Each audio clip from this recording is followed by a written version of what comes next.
Good evening, everyone, and welcome to this new edition of the CVI Ultimate Structural Cases. I have the pleasure of being the moderator here. This is a CME activity with these learning objectives, and there's also accreditation that is also possible for you to obtain should you wish to get CME credit. The instructions are shown here about how one can get the credit certificate that would need to be done by next year. For the faculty night, I have the pleasure of doing this with three esteemed faculty: Dr. Sachin Goel from Houston, Dr. Sushil Padali, and Dr. Azim Latif, both from New York, but from different places. But it's going to be a really great evening to hear what they have to present.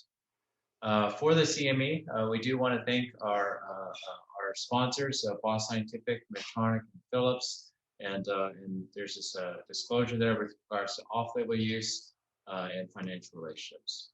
So here's how you claim CME credit. You can log in to this website, complete the evaluation and credit request form, and then download or print your credit statement for your own safekeeping. Our next CME webinar will be a couple weeks from now, and this will be the science behind a valve for life. We'll look forward to seeing you for that one as well. And also as a final reminder, CVI will be digital this year. It will be July 29th to 31st, and please register at cvinnovations.org.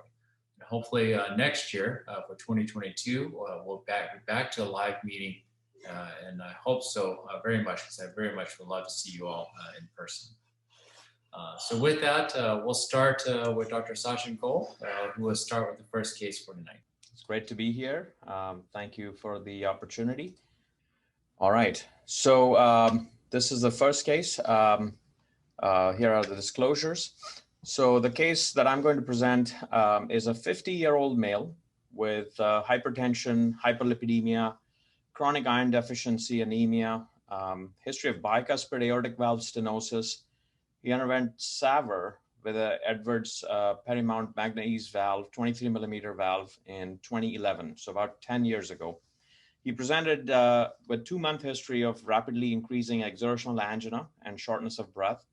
Of note, he was offered mechanical AVR at the time of the first SAVR, but declined lifelong oral anticoagulation.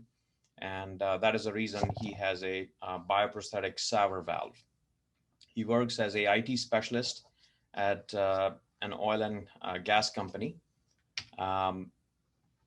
Here is the transthoracic echo, which demonstrates normal biventricular systolic function. There is evidence of flow acceleration across the prosthetic aortic valve. No evidence of valvular or paravalvular aortic regurgitation. And continuous wave Doppler here demonstrating a peak aortic valve velocity of 4.7 meter per second with a peak and mean gradient of 80/60 millimeter of mercury respectively, with a dimensionless valve index of 0.22 and a valve area of 0.88 centimeters squared. So clearly severe aortic stenosis, prosthetic aortic stenosis. Here's the coronary angiogram. Really no significant coronary disease on his calf. Here's the CT. And as you can see, the prosthetic valve is degenerated. There's fair amount of thickening of the valve with restricted leaflet mobility and evidence of degeneration of his bioprosthetic surgical valve. Here are some of the CT measurements. The valvular mean diameter is 21.1 millimeter. The sinuses are large, 37, 40, and 41. STJ is good. The coronary height on the left side is a little bit low at 8 millimeter. However, the STJ is large. The sinus heights are large. And the VTC is 11 and 9 millimeters respectively for the left and the right side. His access from a TAVR standpoint appears to be pretty good. Here's the STS predicted risk of mortality of 0.9%. He's a young guy, 50 years old. So the question is, what do you do next here? Would you redo SAVR with a mechanical AVR, redo SAVR with a bioprosthetic AVR, do a valve-in-valve TAVR, or do something else? So, this case is interesting, not from a technical standpoint, but the decision-making standpoint, given his young age and long life expectancy. I don't know if we should sort of here or it's a great time to talk about a few things. Yeah. So I have a question for you. So it was in 2011, but not knowing what year you saw the patient, how many years did he go with this tissue valve? 10 years. I saw this patient a couple of months ago. Yeah. So and he's how old again? Is he 50? He's 50. So he got a tissue valve when he was 40. That is correct. Wow. What size and what size valve did he get? So he got a 23 millimeter Edwards Paramount Magna Ease. Yeah. So what was the reason he got a tissue valve back then when you talked to him? He did not want, obviously at the age of 40, he was offered a mechanical AVR, but he declined lifelong oral anticoagulation. He absolutely did not want to take warfarin lifelong. So he chose a bioprosthetic SAVR valve. This was done somewhere in Florida back then.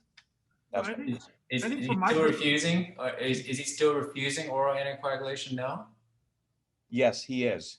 He still does not want to take warfarin lifelong. I mean, I think this goes to that same issue that we keep talking about now, lifetime management of the patient, right? Someone presents at 50 and they ask, what should their first valve be if they refuse a mechanical? And the goal for all of these patients, in my mind, is minimize the number of procedures, but more importantly, minimize the number of open heart surgeries. So if you're saying this guy, I think for me, a redo SAVR with the bioprosthetic AVR is the one thing I would try to avoid, right? Makes no sense. Right, because you're going to try to minimize the number of open heart surgeries. So I would once again try to reiterate the issue of mechanical, and if he refuses, then I think you have the conversation about valve and valve, and then you try to plan out. If you do 50, and then what do we quote him? He's a 23 Paramount, you said, right? What was his BSA? Is he big guy, small guy? He's an average guy, average for Texas. So, the goal is can you get him through his life? Can you map out a scenario where you get him through his life with only one more surgery, in my opinion, right? He's 50. You fracture the valve, you do a sapien, then a core valve. Again, you're starting going down a path that can lead to problems. Now, his coronaries are fine. He has a lot of room. But, can you delay his first surgery till he's 65? His next surgery till he's 65? Probably not. So we don't have a surgeon amongst us, but let me just ask this question. Redo SAVR now versus redo SAVR later. So, because if you do valve and valve now, he's going to have surgery later. If you do surgery now, he'll have valve and valve later. Which one would you prefer to do later? So for me, the guy's 50 years old, right? Yeah. And I love the terminology that Marty's using now about sequencing, he calls it, right? About how you sequence what's first, what's next, and what's after. Yeah. My concern is that at 50, if you do another biological valve, okay, at 60, that's degenerated if he's lucky. Then you're putting in your first TAVR. Then at 70, what are you doing? A second TAVR? And then at 80, we're doing what? So we're now going to offer him another surgery where we're going to remove 3 valves. Right. So I can think is again, how do you sequence this? If he's now 50, I put a valve in, and hopefully I put a valve in that allows me maybe to do a TAVR one more time even, if I can. And then, I get him to maybe his late 70s where he has one more operation, right? Instead of 2 more operations. So that's kind of my goal here is how do I get him? He's going to get one more sternotomy, whether he likes it or not. Yes. Ideally is he gets the sternotomy now with a mechanical valve, but since he's refusing it, I'm going to plan for when that one sternotomy is going to be rather than two further sternotomies. Yeah, I agree the same. I think the idea is if you can delay his surgery to 65, you change the whole dynamic. I'm not sure we can, but if you do at 65, hopefully he gets 12 to 15 years from a surgical valve, and he gets to 80 and gets his valve in valve then. And Yeah. he's only had one sternotomy, and at 65, his surgical risk isn't going to be different. I think in my mind, there's no question that if he's not going to get a mechanical valve, it's valve and valve TAVR, because you're delaying that. You want one more surgery in his lifetime if you can. But the bigger question for me is, okay, if you're going to do valve and valve TAVR, which TAVR? So yeah, that's a great. I mean, these are all the discussions we had with him at length. This guy was admitted to the hospital, and we did not treat him during that admission. We discussed this, brought him back, had a discussion again. In general, for these, we tend to, prefer the supraannular valve, due to better hemodynamics. But then you have to balance the risk of, supraannular valve, coronary progression of coronary disease, risk of coronary obstruction down the line should he have an MI. So these are all the, important points that sort of go through our mind, But in general, we prefer the supraannular self-expanding core valve for this situation. So, it's a 23 valve. If we put a balloon expandable valve, I think the gradient is going to be higher compared to core valve. There's some actually really good questions online, and I think they tie into this discussion well. And one of them was, do you think the original valve was undersized? And then how about redoing the SAVR with root enlargement, which then could make valve and valve easier later? Yeah. So before TAVR started, my understanding is that the average size that a surgeon put in for a surgical valve was 21 millimeters.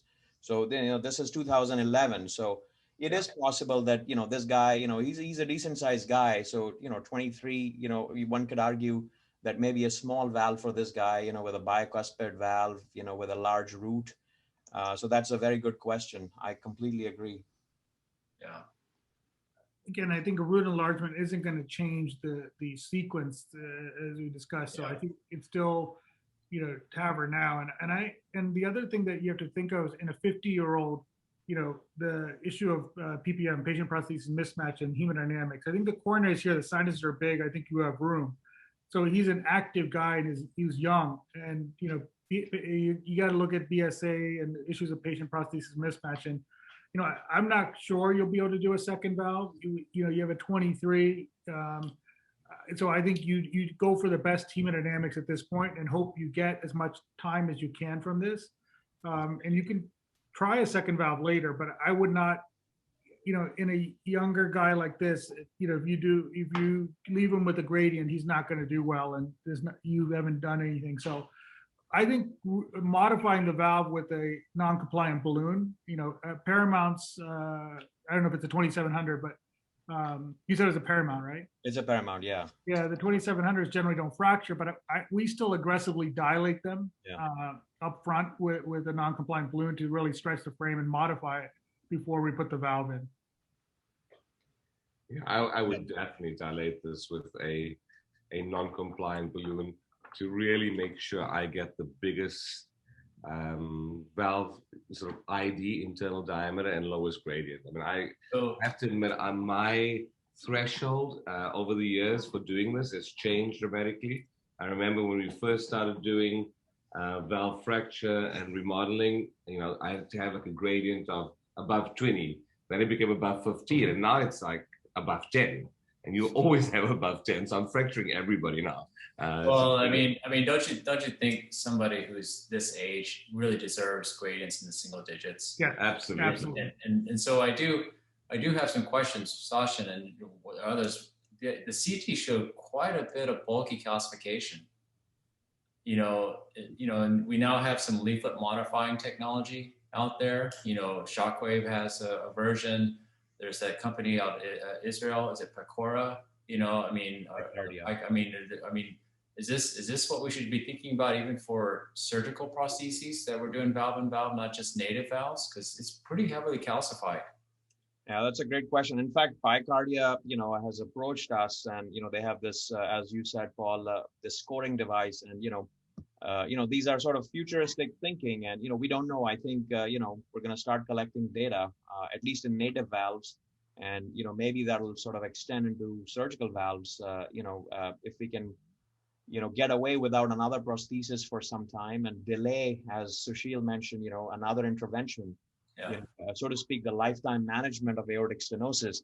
And that was the whole point of this case, is not the technical. So, Sachin, before you show us what you did, so just very quickly, what's everybody?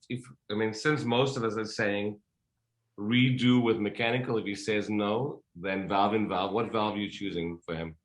I would do a core valve, but I would pre-dilate.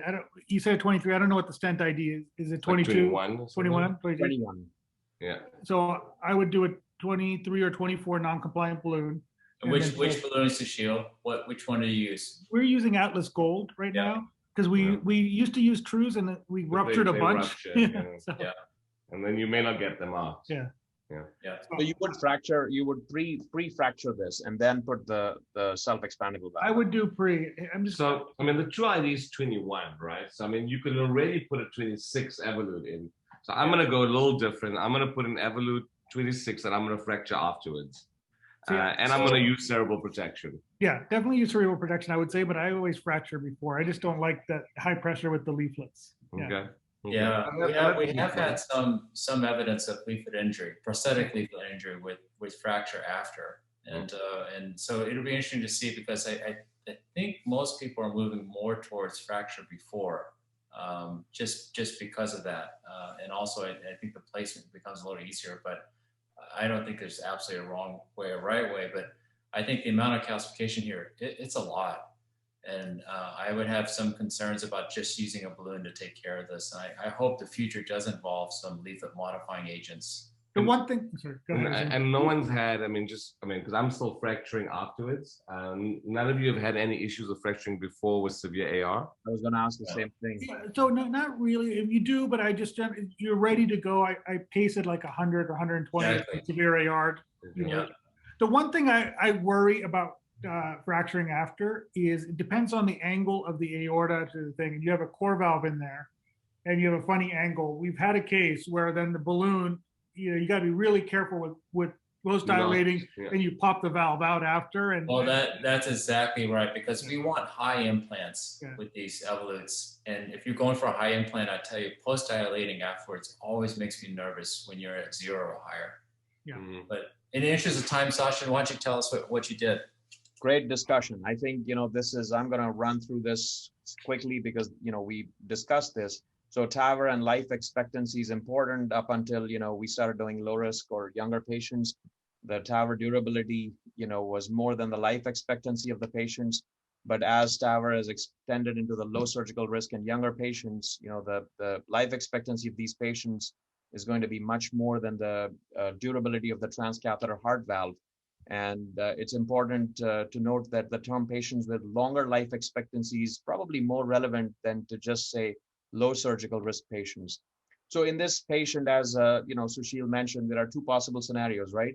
The upper scenario is where the patient had bioprosthetic valve at 40, and we do a valve-in-valve TAVI at 50, assuming a 10-year expectancy or durability of this valve.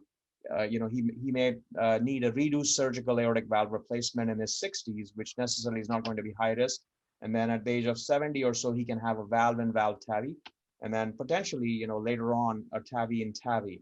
That is one scenario. The second scenario is we do surgery now with a bioprosthetic valve since he declines mechanical AVR, and then do a valve-in-valve TAVI at 60, and then a repeat redo SAVR at 70, followed by a valve-in-valve TAVI later on in his 80s.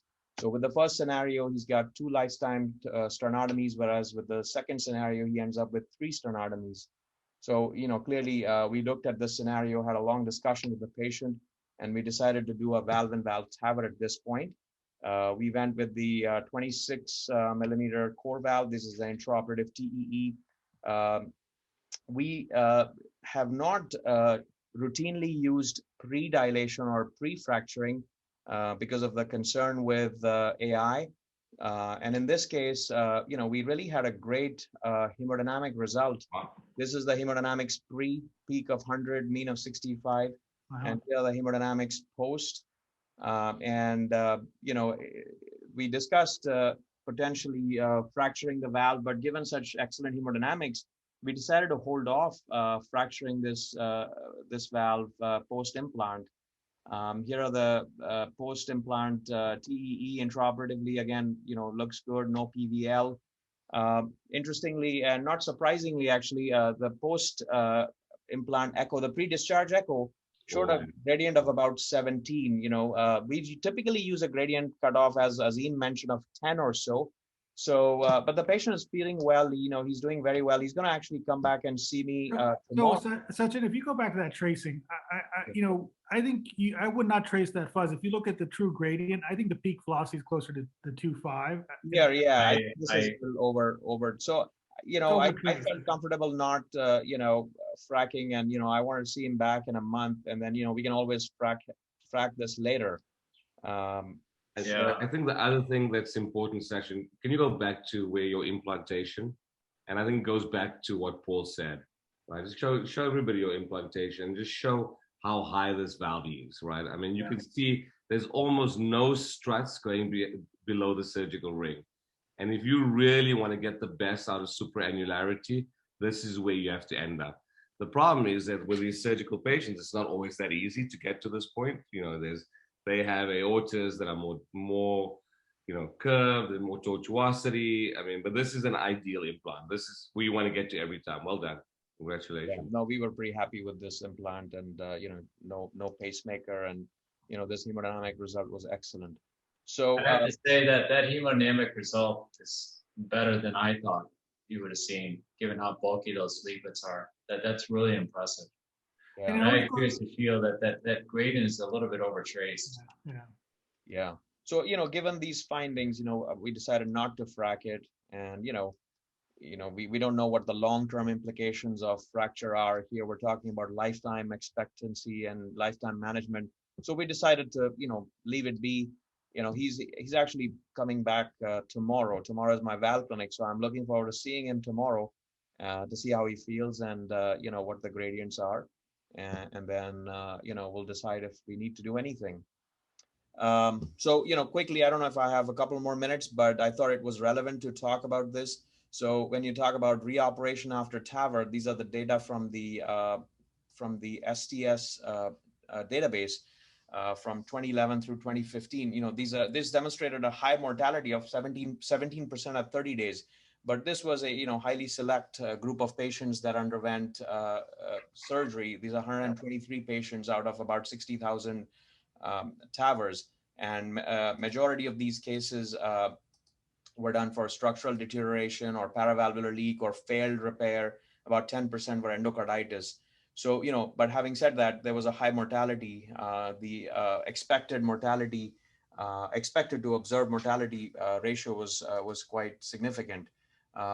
This may be because, there is a learning curve in terms of TAVR explant. The techniques are not well defined. The surgeons are, acquiring more expertise as we go along. This is a paper from Tsuyoshi Kaneko from the Medicare database. Over 130,000 patients, surgical explantation was 0.2%, 30-day mortality of about 13%. Again, TAVR explant, appears, based on these limited registry reports, appears to have somewhat increased risk. This will become an important issue as, these younger patients outlive their TAVR. Again, there may be selection bias as these reflect high surgical patients who failed TAVR and are receiving surgery as last bailout. And then lastly, the issue of coronary access after TAVI, especially after TAVI and TAVI, is going to be pertinent in these younger patients or patients with longer life expectancy who expect to have more than one intervention. And really the role of heart team, shared decision-making, and anatomical evaluation by the CT scan is going to be critical, as demonstrated by this case.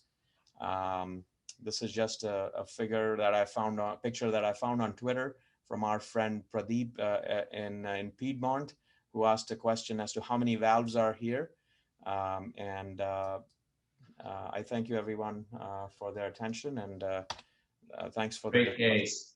Great case. Thank you, Sachin. And maybe if I could ask whoever wants to answer some of the online chat questions, please have it. So we won't be able to probably get to all of them.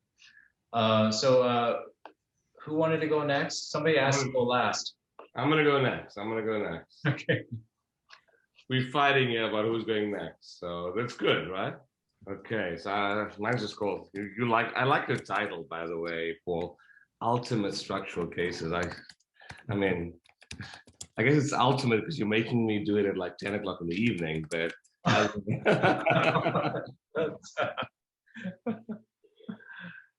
Yes, with your okay. So we're gonna stick with valve and valve, but we're gonna move on to mitral. This wasn't planned at all that we do like valve and valve cases. It was just really about showing some challenging, difficult cases that we've all done in the last few months. So this is a lady I treated a few months ago. 44-year-old woman, active smoker, history of HIV, hypertension, rheumatic heart disease. In 2016, she has a bio-MVR and a tricuspid valve annuloplasty. And a few months ago, she presents to us with progressive shortness of breath. She's now limited. She can only walk 5 steps. She's got edema, she's nausea, she's vomiting, she's had a syncopal episode. Clinically, when you examine her, she's in heart failure and hypotensive. Her blood pressure is 90/40. Her creatinine is 2.7. She's previously known with normal renal function, and the BNP is over 5,000. So here's the echo. Let's give you a moment to look at this and orientate yourself, because I was confused when I first saw this echo. So this here is her left ventricle, this tiny little chamber over here. All of this is the right ventricle. That's a prominent moderator band in the right ventricle. That's not part of the left ventricle. Wow. Okay. This is her mitral valve. That's clearly stenotic.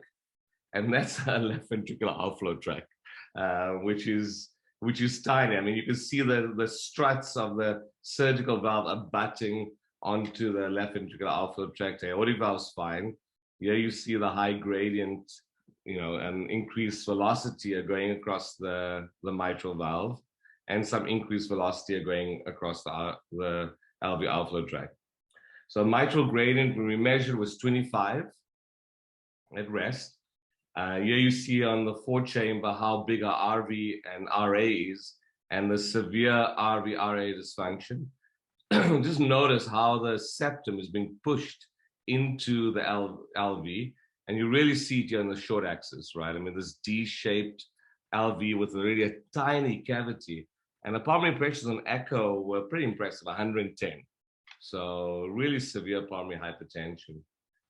So the next thing we did was we just looked in the history, trying to understand how acute this was. We could find an echo done in another institution, 2018, that said she had normal pulmonary pressures.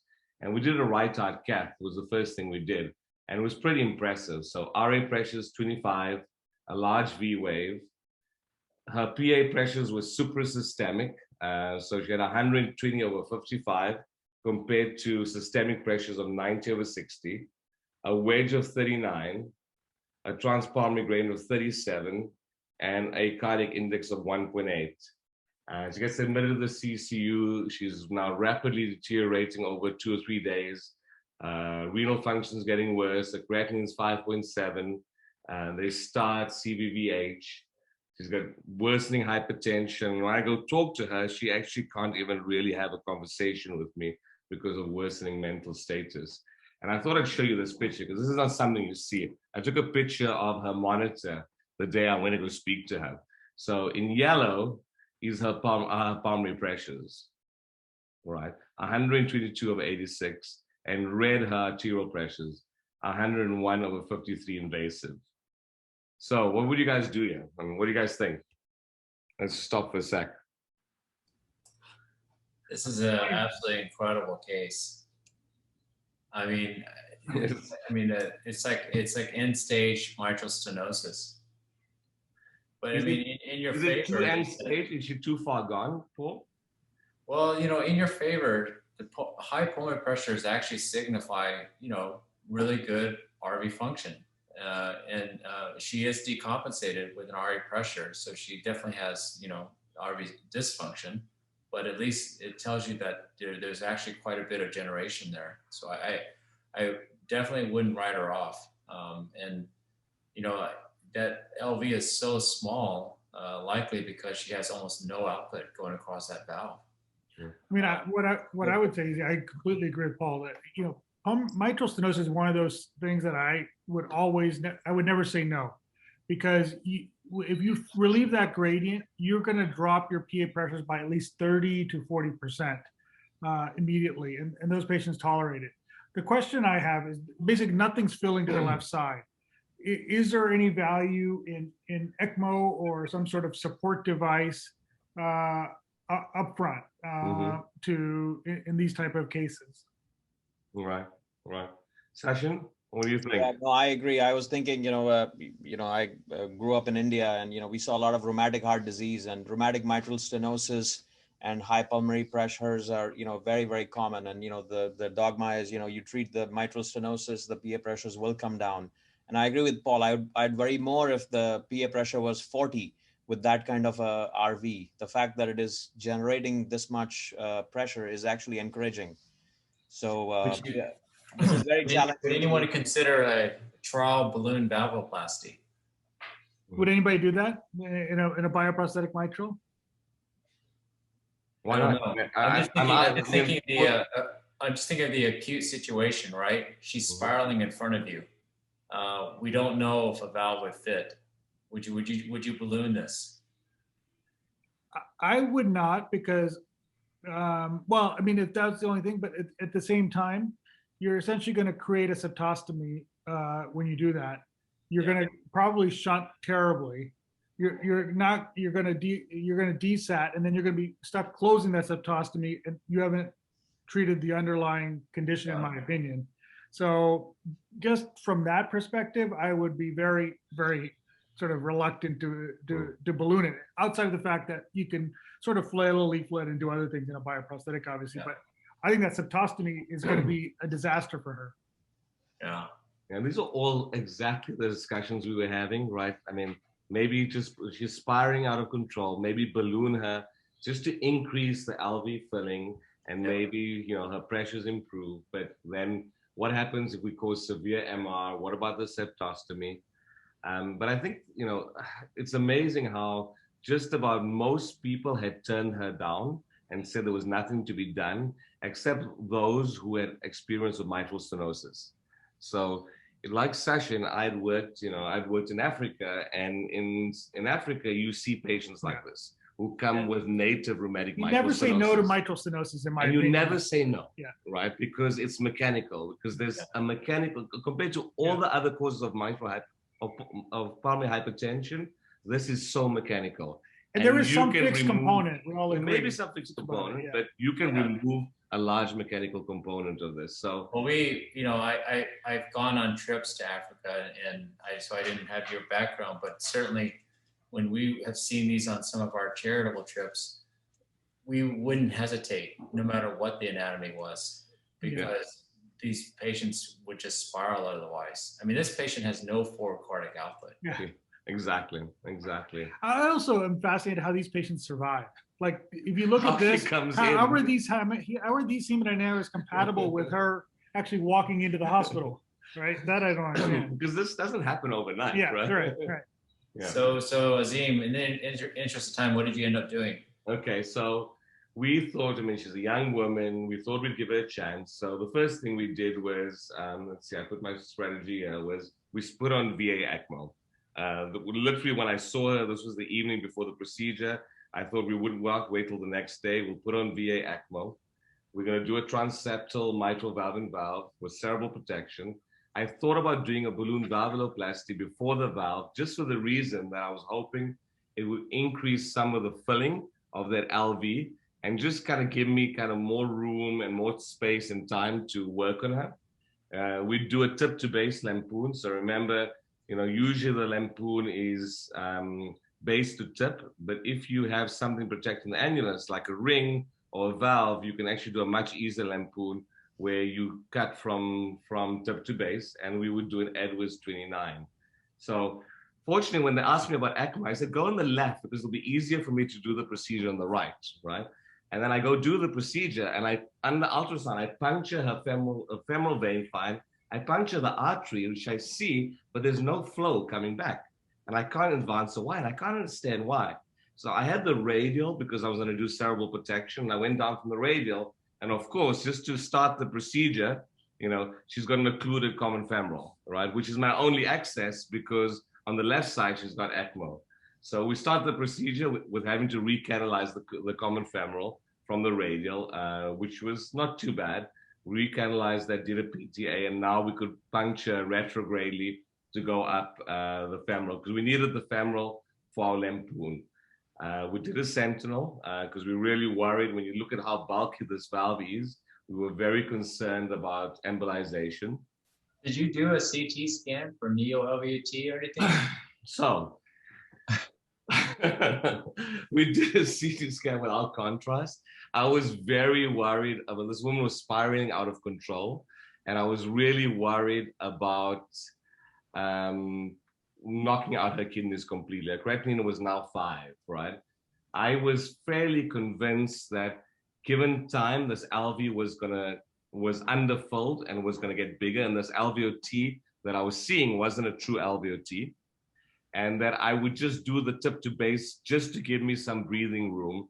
And the problem is if I'd done a CT with contrast and it had shown me a neo-LVOT that still was small, it meant I would let this patient die. Yeah. So I was going to go forward irrespective. So I did it actually without a CT, which is not what I would normally do, I have to say. So that is ultimate. Yeah. Did you, Azim, did you do a TEE up front? The reason I ask is I've seen a lot of layered thrombus in the LA in these patients, especially rheumatic. I know this is not rheumatic, but so we were going to, right? But until we put on ECMO, no echocardiographer wanted to stick a probe down her.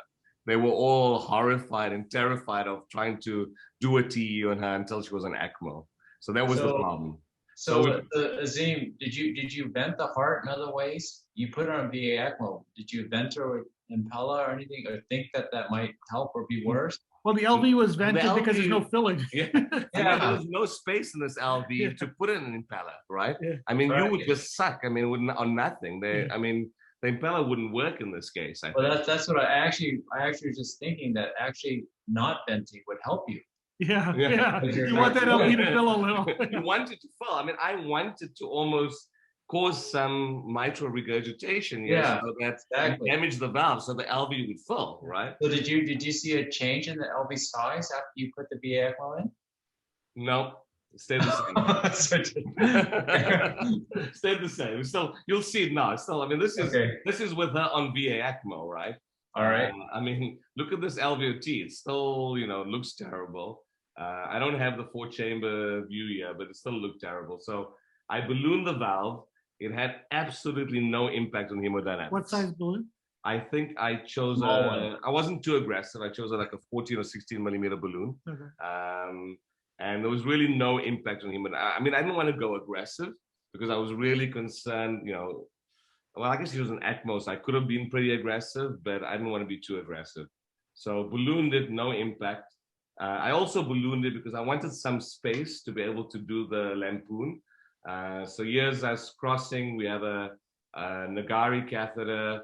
We cross through the valve. We going up into the aorta. Here's my snare ready. You then snare the wire, right? You then exchange for your starter wire that you externalize, and you bring your V in. So here we're ready to do our laceration with our V. And the biggest challenge with doing these is you really have to go slow, because if you pull too quickly, the wire just goes into the commissure and you don't actually cut the leaflet.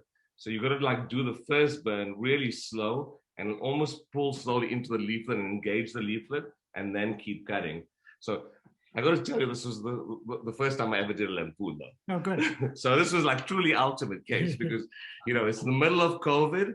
So I had to call Jafar Khan, who had to explain to me how to do a lampoon the next day because this patient couldn't wait for me to get someone, a proctor or anything. So the other important thing, Azim, we did this last year with Adam, teleproctoring us from Emory. So I think the left image, the LAO image is very important on fluoroscopy because you can see the two struts sort of straddling the LVOT. And if you're flying these between those two struts, you're going to be, going to cut between the struts, and you're going to, lacerate the leaflet rather than the commissure.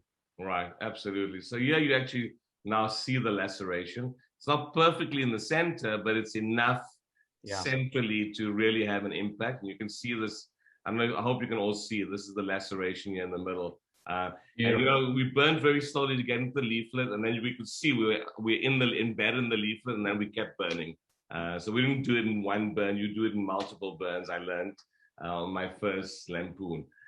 So then we went with our 29 millimeter Sapien 3. Okay, we thought, this is the easy part of the case. This is the result after implanting the Sapien 3 at full volume. Okay, it just did not expand at all. How is that possible? I have no idea. Was there a leak in the delivery? No. It fully expanded. The balloon didn't rupture. It just wouldn't expand. Right. So we took an Atlas balloon, went back with an Atlas, and expanded this, and got full expansion. The placement looks really good. Yeah, and look, looks pretty circular.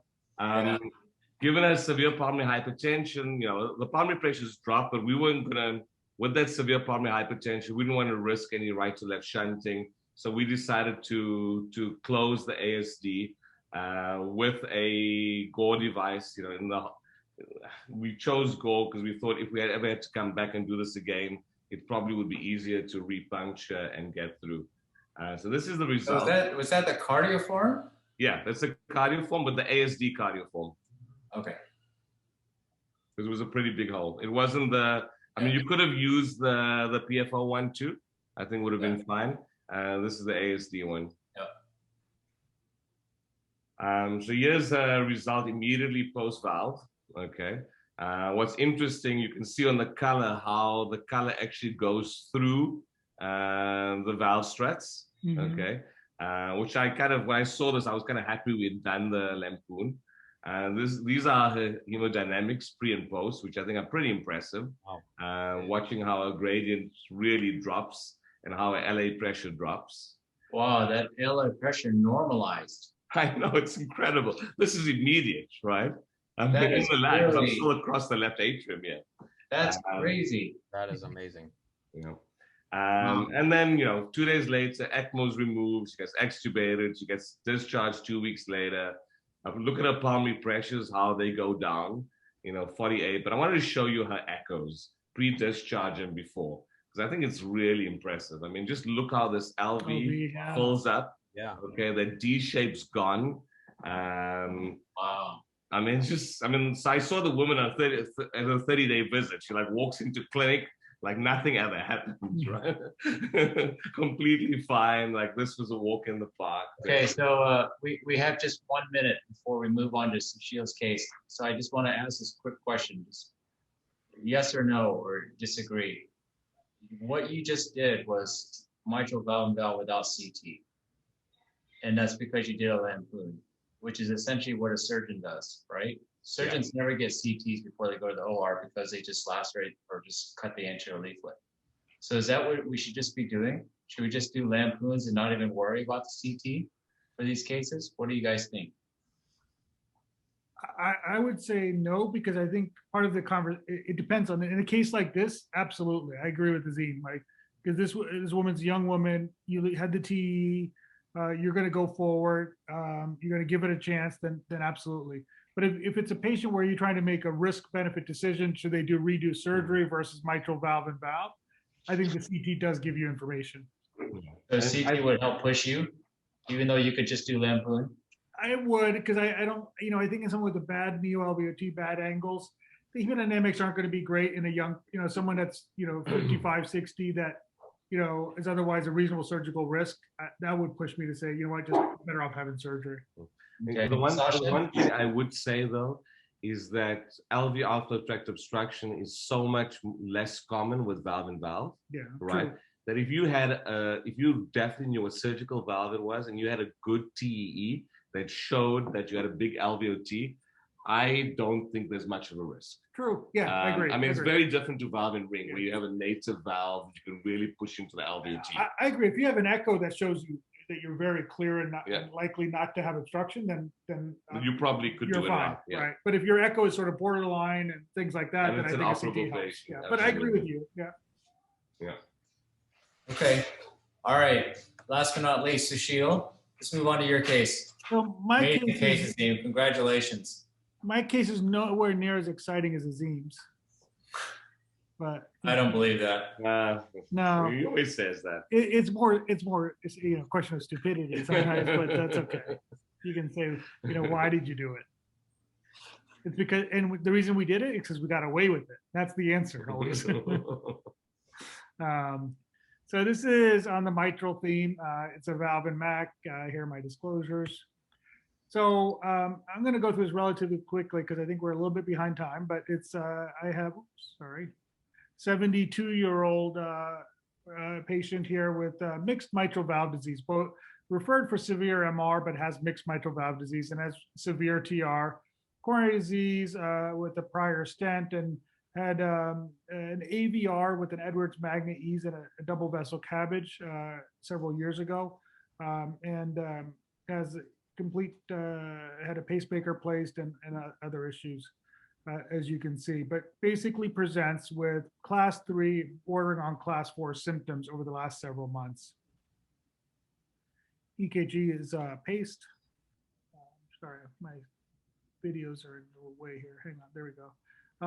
The has borderline severe mitral regurgitation, ERO close to 40, regurgitant volume around 53 cc's, but significant mitral stenosis as well. Calculated mitral valve area of 0.81 and a mean gradient across the mitral valve of close to 7.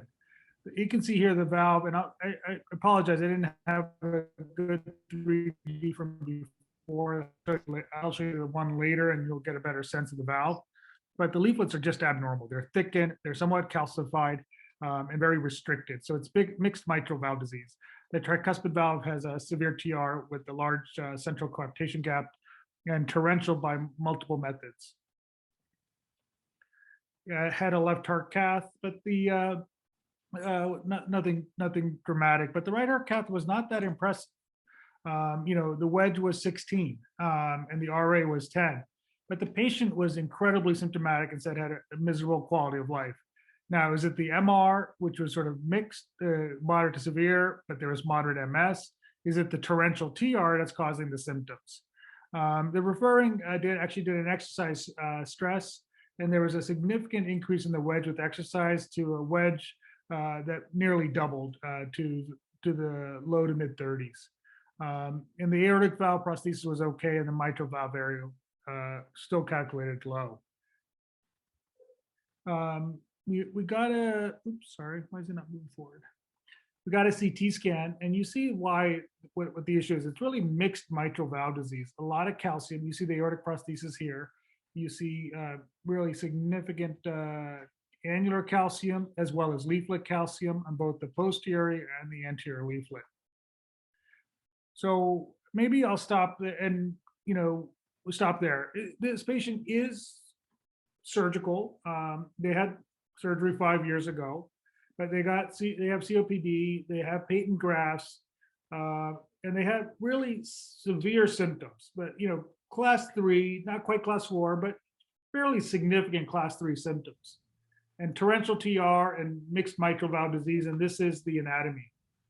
Should I stop there maybe, Paul? Or yeah, so you got a big area, in neo LVOT, it's a little bit challenging, but probably acceptable. Azim, Sachin, what do you think? Yeah, my concern when I see this case is anchoring, right? Are we going to anchor a valve? Because usually we want circular concentric calcification in the annulus, not just leaflet calcium. Alec Vahanian years ago presented a couple of cases, and I think he's even published one, I think in JACC Intervention, showing where he treated a pure mitral stenosis with no annular calcification with Edwards valve and anchored just on the leaflets. But I've not done it, I have to admit. I've kind of always been a little bit afraid about what's going to happen as I dilate the valve. Am I going to split commissures? Am I going to break the calcium? Am I going to have a real area to anchor on? So, yeah, a little bit concerning for me.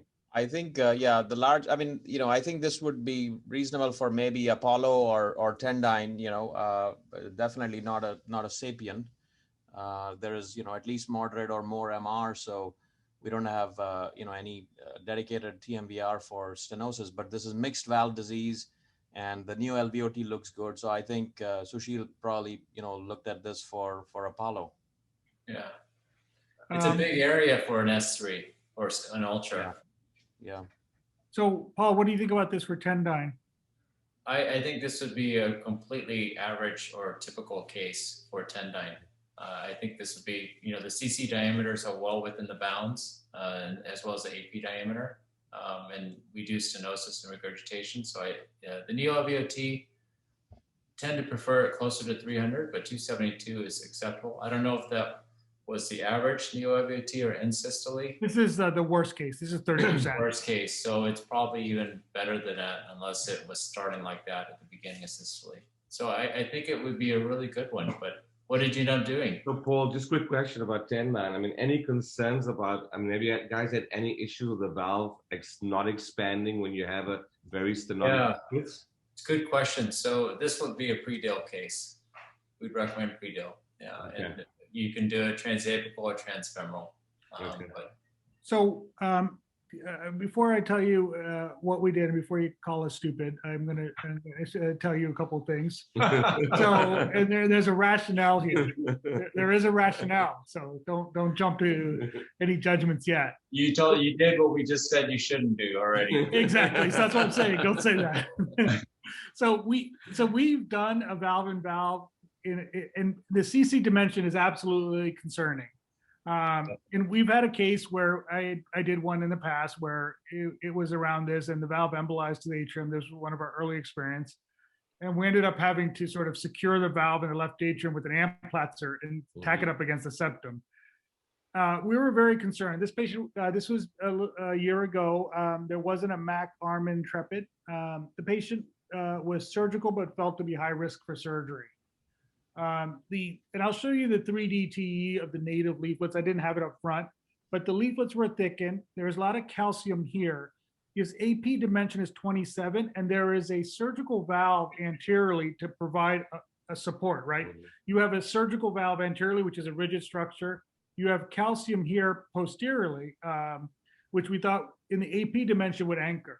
So my feeling was with this calcium and the surgical valve, in this dimension, we would anchor at least in the AP and we wouldn't embolize, and that we may have leak in the other dimension, but that we would try to manage that. That being said, we quoted the patient a 30% chance, or maybe that, or 50, I don't remember what we quoted, 30 or 50 chance of utter failure.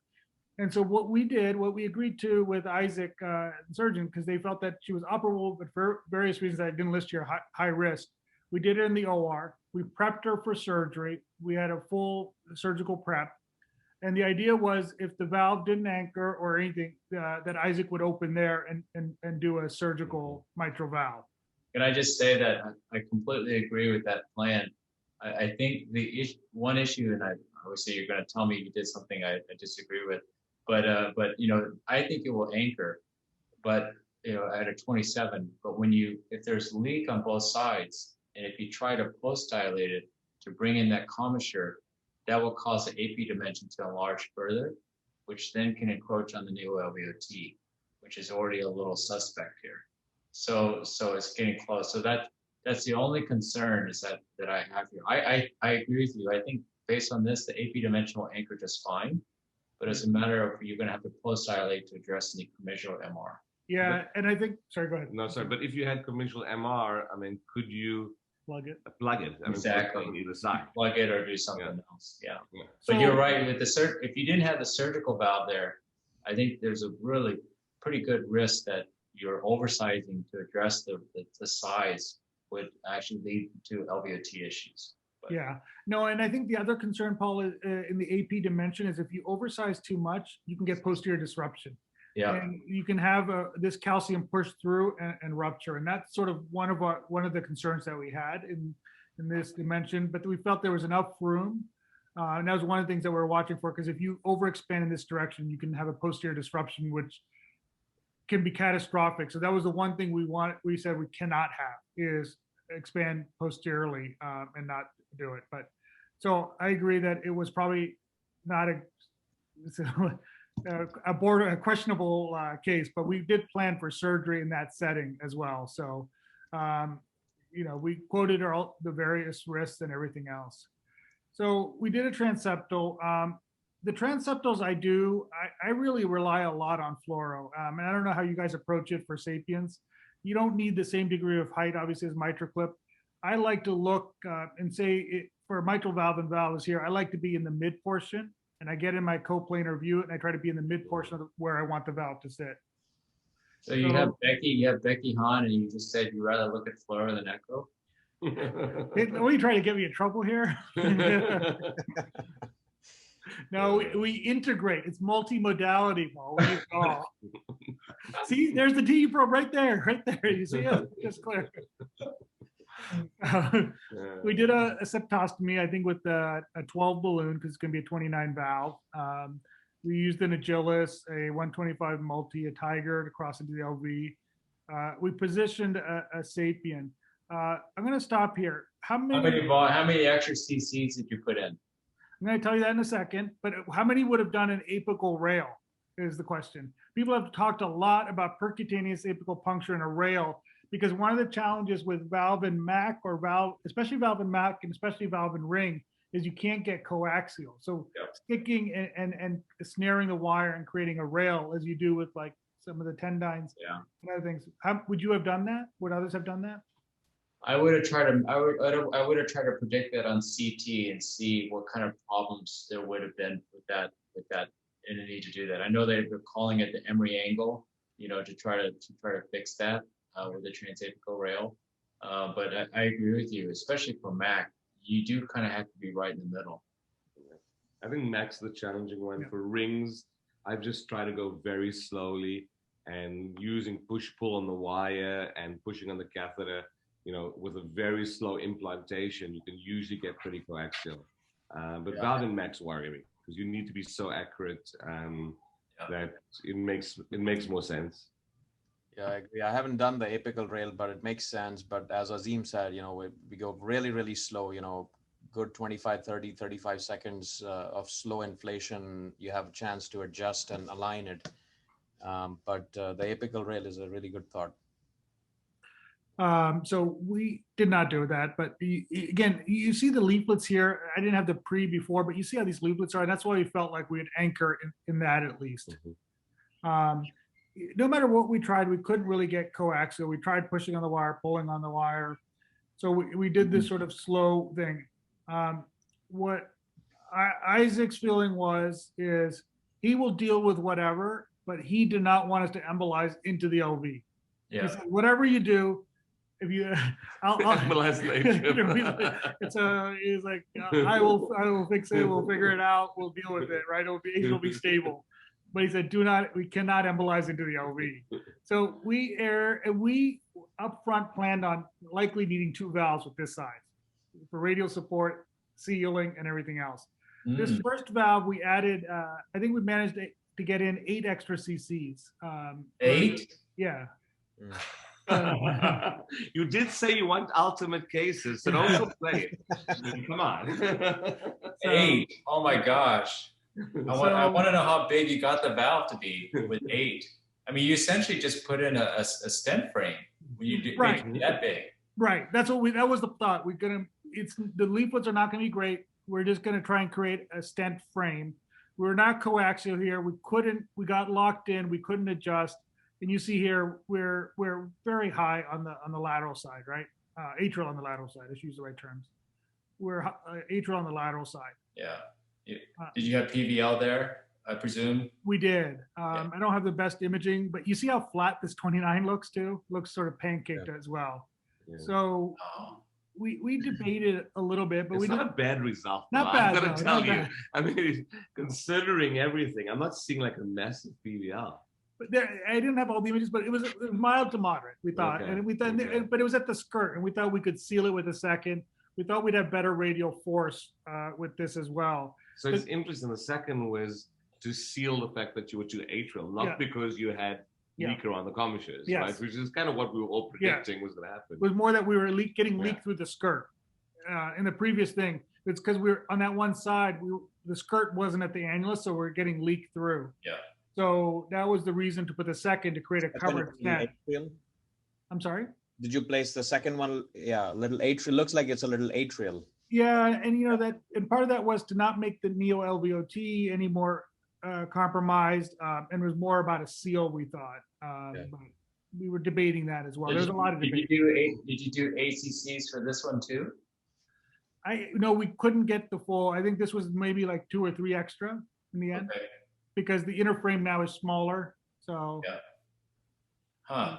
And did you have any commissural MR? we did see this part here, and the quantitative is mild. The ERO was around 6 or 7. It was mild. We could have plugged it, but we just decided at that point, leave well enough alone. And you managed to do something stupid and got away with it. Don't then do something stupid and yank the valve out. It was the rationale. So And the LVOT was good? was fine. No gradient across it. So have you had any imaging to see how big you got the first frame? So we did this before on another patient. We got a CT after, and we got it to around 31 and a half.